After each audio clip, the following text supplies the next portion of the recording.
Against the Clock, the Professional Portfolio, Adobe Photoshop 2017 release, Project 3 Museum Image Correction, Stage 4 Preparing Images for Print. You need to read and work through the sections on page 198 through page 203, and then we will start on page 204.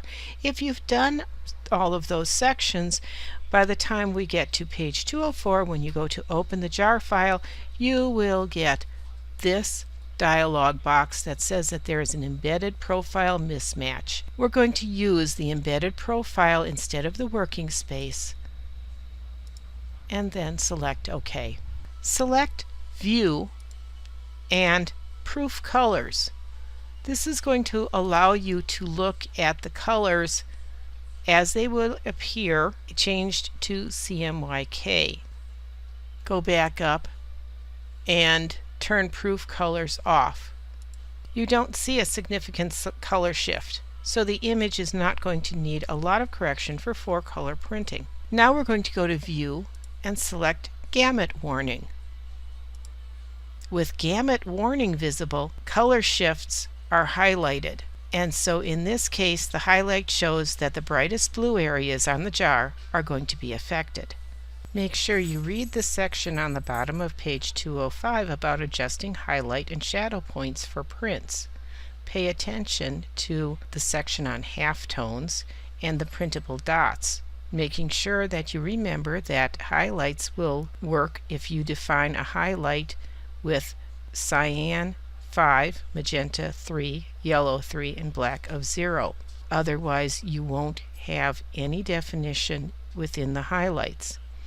And remember that the information they're giving you is for shadows of C80, M70, Y70, K70 to prevent blobs.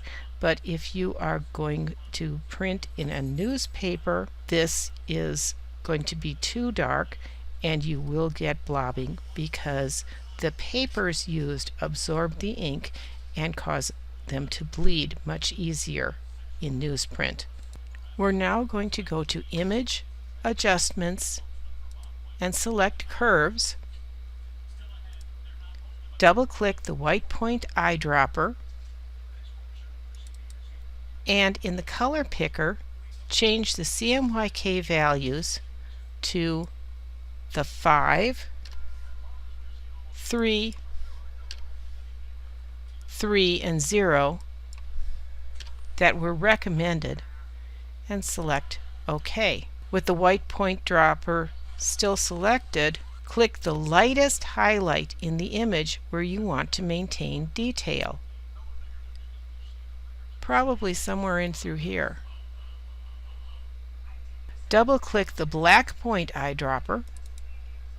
Change the target CMYK values there to C80, M70, Y70, and K70. Click OK, and click the darkest area of the image where we want to maintain shadow detailed. And select something where you can find a good black. Click OK to accept your changes. You can select No in the dialog box. Choose View Gamut Warnings to toggle that off. Next, we're going to choose Image, Mode, and we're going to convert this to a CMYK color space. Click OK in the dialog box. If we hadn't completed the process in the previous series of exercises, you shouldn't convert the image color mode. The color mode isn't something that should be simply switched. This is the final stage for a specific process. Save as, and save this as jar, CMYK. You can save this also as the JPEG. It will maintain that it is a CMYK image. If you have a Mac that you're using, make sure you change the embed color space so that you've got the sheet fed coded V2 option selected. Same thing on Windows users. So you're going to go File, Save As, and make sure that you have that sheet fed coded V2 selected before you save.